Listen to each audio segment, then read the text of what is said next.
BC corporation ద్వారా subsidy రుణాలు ఇవ్వాలని బీసీ సంక్షేమ సంఘం జాతీయ అధ్యక్షుడు ఆర్ కృష్ణయ్య విజ్ఞప్తి చేశారు. హైదరాబాద్ కాచిగూడలో బీసీ సంక్షేమ సంఘం నిర్వహించిన సమావేశంలో ఆర్ కృష్ణయ్య ముఖ్య అతిథిగా పాల్గొన్నారు. అనంతరం ఆయన మాట్లాడుతూ గత బీఆర్ఎస్ ప్రభుత్వం బీసీ బంధు పేరిట కొంతమందికే ₹1,00,000 రుణాలను ఇచ్చిందన్నారు. కాంగ్రెస్ ప్రభుత్వం బీసీ కార్పొరేషన్ ను నిధులు కేటాయించి ప్రతి కుటుంబానికి 10 లక్షల సబ్సిడీ రుణాలు ఇవ్వాలన్నారు. ప్రస్తుతం ఉన్న 12 కుల ఫెడరేషన్లను కార్పొరేషన్లుగా మార్చాలని కామారెడ్డిలో చెప్పిన విధంగా బీసీ డిక్లరేషన్ అమలు చేయాలన్నారు ఆర్ కృష్ణయ్య. కుటుంబానికి 10 లక్షలు ఇవ్వాలి. ప్రతి కుటుంబానికి 10 లక్షలు ఇవ్వాలి. ప్రతి బీసీ కుటుంబానికి 10 లక్షలు. బీసీ కుటుంబానికి 10 లక్షలు ఇవ్వాలి. బీసీ కులాల ఐక్యత, బీసీ కులాల ఐక్యత, బీసీ కులాల ఐక్యత. ప్రతి కుటుంబానికి 10 లక్షలు ఇవ్వాలి.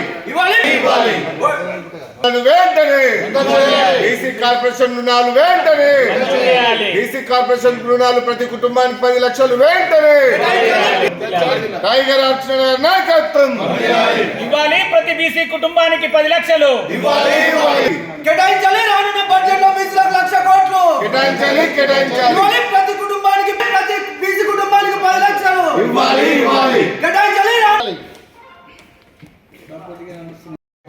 బీసీల ఐక్యత, బీసీల ఐక్యత, అదిదాం బీసీల రాజ్యాధికారం, అదిదాం బీసీ ప్రవేశపెట్టాలి. పార్లమెంటులో బీసీ బిల్లు వెంటనే ప్రవేశపెట్టాలి. పార్లమెంటులో బీసీ బిల్లు వెంటనే ఆర్ కృష్ణ నాయకత్వం. రాష్ట్రంలో బీసీ కార్పొరేషను 12 బీసీ ఫెడరేషన్లు ఇంకా ఇతర కార్పొరేషన్లు చాలా ఉన్నాయి. కానీ వీటి ద్వారా ఈ కులవృత్తులకు ఎలాంటి సాయం లభించడం లేదు. అందుకే ప్రభుత్వాన్ని డిమాండ్ చేస్తున్నాం. బీసీ కార్పొరేషన్, ఎంబీసీ కార్పొరేషన్, ఇతర 12 బీసీ కుల ఫెడరేషన్లు కార్పొరేషన్లు ద్వారా ప్రతి బీసీ కుటుంబానికి 10 లక్షల రూపాయలు చెల్లించారు. సబ్సిడీ రుణాలు ఇవ్వాలి. అందులో 90% సబ్సిడీ ఇవ్వాలని చెప్పి రాష్ట్ర ప్రభుత్వాన్ని నేను డిమాండ్ చేస్తున్నాను. గత ప్రభుత్వం బీసీ బంధు పథకం పెట్టింది, కొంతమందికే ఇచ్చింది. అంతకుముందు కూడా 3,69,000 మందికి వస్తే 30,000 మందికి ఇచ్చారు.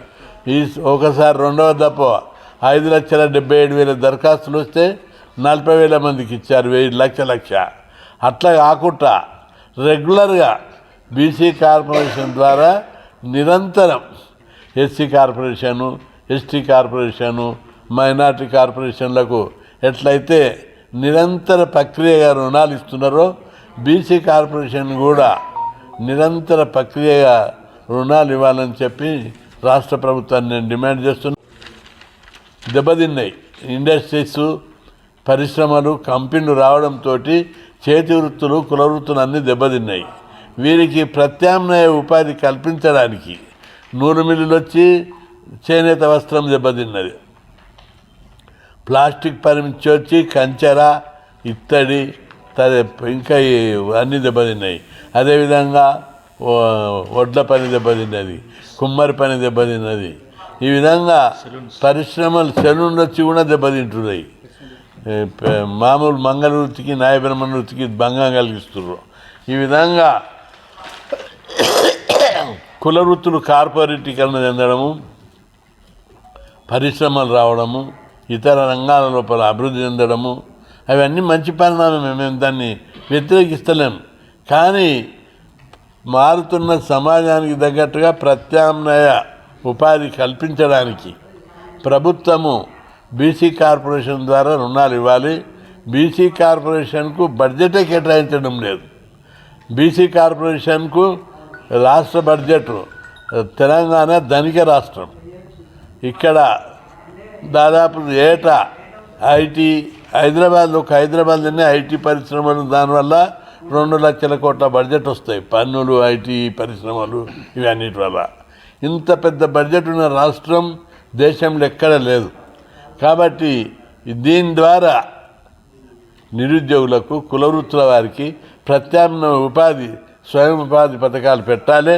ప్రతి కుటుంబానికి జిరాక్స్ కంపెనీలు కానీ, చిన్న చిన్న దుకాన్లు, బట్టల దుకాణాలు, కిరాణా దుకాణాలు, పండ్ల దుకాణాలు, అనేక చేతి వృత్తులకు సంబంధించినటువంటి పరిశ్రమ స్వయం ఉపాధి పథకాలకు ప్రతి ఒక్కరికి 10 లక్షల రూపాయలు మంజూరు చేయాలి.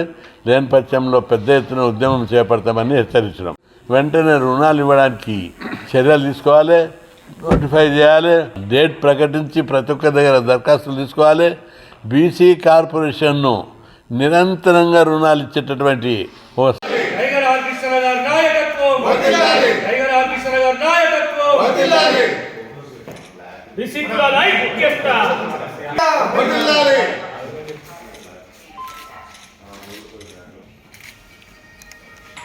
ముఖ్య అతిథిగా వచ్చేసిన కృష్ణ గారి అధ్యక్షతన నిర్వహించబడుతున్న బీసీ సంక్షేమ సంఘం ఆధ్వర్యంలో బీసీ కులాల డిమాండ్ల కోసం మాట్లాడటం జరుగుతుంది. ఇందులో భాగంగానే కార్పొరేషన్ ద్వారా నిధులు మంజూరు చేయాలని, ఆ నిధులు సక్రమంగా పేదలకు అందాలని చెప్పి టైగర్ ఆర్ కృష్ణ గారు ఏదైతే డిమాండ్ చేస్తున్నారో అది ఖచ్చితంగా నిర్వహించాలి. గవర్నమెంట్ ప్రభుత్వం ఏర్పడి సంవత్సర కాలం అవుతున్నా కానీ బీసీలను గురించి ఏ బడ్జెట్లో కూడా పట్టించుకున్న పాపాన పోలేదు. అదేవిధంగా ప్రధానంగా 50% ఉన్న బీసీలకి కనీసం అరకొర నిధులు ఏర్పాటు చేసి అంటే నిమ్మక నీరెత్తినట్టుగా ప్రభుత్వం ప్రవర్తిస్తుంది. అదేవిధంగా ఇక్కడ చూస్తే ఎన్నో కులాల వారు కులవృత్తులు వీగిపోయి వారు ఆత్మహత్యలు చేసుకునే పరిస్థితి వస్తున్నారు. చదువుకున్న ఉద్యోగస్తులు ఉద్యోగాలు లేక చదువుకున్న వాళ్ళు హోటళ్లలో, రెస్టారెంట్లో పనిచేయడమే. అదేవిధంగా కులవృత్తులు నాశనం అయిపోయి వాళ్ళకి కులవృత్తుల ద్వారా ఫెడరేషన్ లోన్లు రాక వారు కూడా అన్నమో రామచంద్ర అనే పరిస్థితికి ఉన్నారు. నిన్న చూస్తే ఒక చేనేత కార్మికుడు మునుగోడులో ఆత్మహత్య చేసుకుని చనిపోయే పరిస్థితి, ఆకలి బాధలు మళ్ళా సుభిక్షమైన తెలంగాణలో మళ్ళీ ఏర్పడే పరిస్థితి ఉన్నది. కావున తక్షణమే ఈ విషయంపై స్పందించి ప్రభుత్వం నిర్ణయం తీసుకోవాలని మేము డిమాండ్ చేస్తున్నాం. రాక ఈరోజు అనేకమైన విద్యార్థులు ఈరోజు ఎగ్జామ్స్కి దూరం అవుతా ఉన్నారు. మొన్న శ్రీనిధి ఇంజనీరింగ్ కాలేజీలో విద్యార్థులను అలో చేయని పరిస్థితిలో ఇంజనీరింగ్ కాలేజీలో ఉంది. రాష్ట్ర ప్రభుత్వం ఏమో ఫీ రియంబర్స్మెంట్ ఇవ్వక కేవలం కమిషన్లకు కక్కుర్తిపడి, కమిషన్ల ఇది ప్రజాప్రభుత్వం కాదు, ఇది కమిషన్ల ప్రభుత్వం. ఎందుకంటే రాష్ట్ర ప్రభుత్వం కమిషన్ల కక్కుర్తిపడి ఫీజు రియంబర్స్మెంట్ ఆపి విద్యార్థుల జీవితాలతో చెలగాట మారుతుంది రాష్ట్ర ప్రభుత్వం. దాదాపు 14 లక్షల మంది విద్యార్థులు ఈరోజు ఎస్సీలు, ఎస్టీలు, బీసీలు, అనేకమైన పేద వర్గాలు స్కాలర్షిప్ మీద ఆధారపడి అనేకమైన ఉన్నతమైన విద్య చదువుతూ ఉన్నారు. కానీ అనేకమైన ఉన్నత విద్య చదువుతున్న విద్యార్థుల మీద కక్ష కట్టి ఈ రాష్ట్ర ప్రభుత్వం స్కాలర్షిప్లు ఆపి కేవలం కాంట్రాక్టర్ల బిల్లు చెల్లిస్తా ఉన్నారు. ఆ కమిషన్లు వచ్చే వాటికే కిల్లు చెల్లిస్తూ ఉన్నారు. ఈరోజు బట్టి విక్రమార్క గారిని, మీ ఫైనాన్స్ మినిస్టర్ బట్టి విక్రమార్క గారిని హెచ్చరిస్తా ఉన్నారు. నాయ బ్రాహ్మణులు, కమ్మరి, కుమ్మరి, వడ్రంగి, యాదవ్ అన్ని కులాలకి, వెనుకబడిన కులాలకి రుణాలు ఇస్తే ఏ సంబంధించిన కులం ఉంటే ఆ సంబంధించిన వాళ్ళు వాళ్ళ కుల వృత్తిని లేటెస్ట్ టెక్నాలజీలో పెట్టి కుటుంబం బాగుపడే స్థితికి ఈరోజు రాష్ట్ర ప్రభుత్వం ముందుకెళ్లాలని తెలియజేసుకుంటా ఉంటూ, రెండోది ఈరోజు ఎక్కడ చూసినా కూడా ఆర్ కృష్ణ గారి పోరాటం ఫలితంగా ఈ మధ్యనే ప్రభుత్వము ఎలక్షన్స్ గెలిచే ముందు పూర్తి ఫీజులు ఇస్తామని చెప్పింది. ఈరోజు పూర్తి ఫీజు లేకుండా 10,000 నిబంధనలు పెట్టి విద్యార్థులకి అన్యాయం చేస్తూ ఉంది. రెండోది పెండింగ్లు ఉన్న అన్ని బకాయిలు కూడా విడుదల చేయాలని చెప్పి ప్రభుత్వాన్ని డిమాండ్ చేస్తాం. స్వామి బోధానంద గోసేవ ఆశ్రమం సైథాపూర్. జ్యోతిష్యం, వాస్తుశాస్త్రం మన పూర్వీకులు మనకిచ్చిన వరం. దుర్గాదేవి, కాలభైరవ ఉపాసనతో వాక్సిద్ధి పొందిన శ్రీ బోధానందగిరి స్వామివారు మీకు ఎలాంటి సమస్యలున్నా, వాటిలో ముఖ్యంగా ధన నష్టం, ఆరోగ్య నష్టం, భార్యాభర్తల మధ్య గొడవలు, ప్రేమించుకున్న వారు దూరం అవడం, ఎన్ని సంబంధాలు వచ్చినా పెళ్లి ముడి పడకపోవడం, రోడ్డు ప్రమాదాలు, అప్పుల బాధలు, వ్యవసాయంలో నష్టాలు, పెద్దల మాట పిల్లలు వినకపోవడం, ఆరోగ్య శాంతి, గృహశాంతి, మనశ్శాంతి లేకపోవడం, ఇలాంటి సమస్యలు ఉన్నట్లయితే ఒక్కసారి స్వామీజీని కలవండి. మీ సమస్యలకు తగిన పరిష్కారాన్ని పొందండి. అంతేకాక అన్ని రకాల వ్యాధులకు గోపంచకవ్య మరియు మూలికా వైద్యం చేయబడును. నమ్మకంతో రండి, ఆయురారోగ్యాలతో వర్ధిల్లండి. మా అడ్రస్ స్వామి బోధానంద గోసేవ ఆశ్రమం, సైదాపూర్, వీరభద్రస్వామి గుడి దగ్గర, యాదగిరిగుట్ట.